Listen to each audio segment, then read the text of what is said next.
For this exercise, we're going to work with the border property.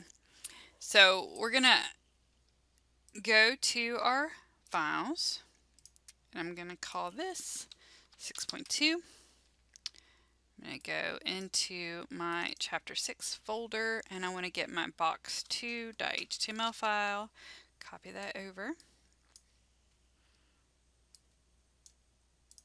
And this is what it looks like right now. So what we're going to do is we're going to actually add some border elements to that. So open this up in Notepad.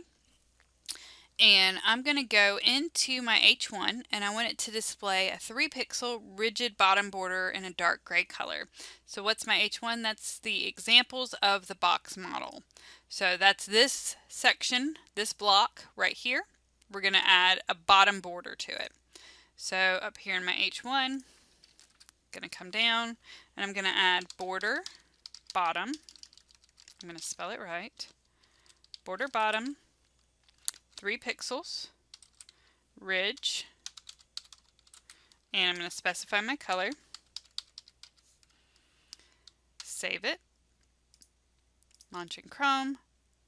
Now I have a line, a border across the bottom. I only did the bottom. If I just put border, it would have gone around all 4 sides, but my border bottom means I just want it to display across the bottom of that.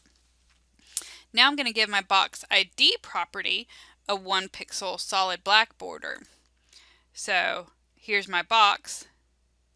That's our ID. So we're going to see there's our div with our ID of box. So it's going to apply to all of these elements on our page.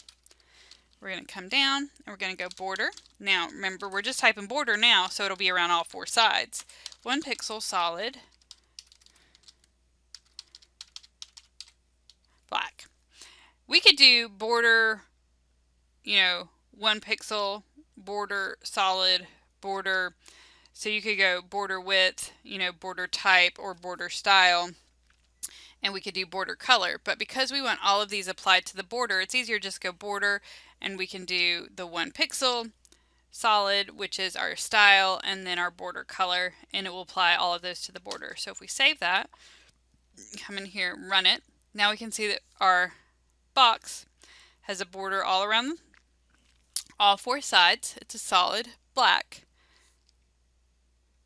And that's using our border properties.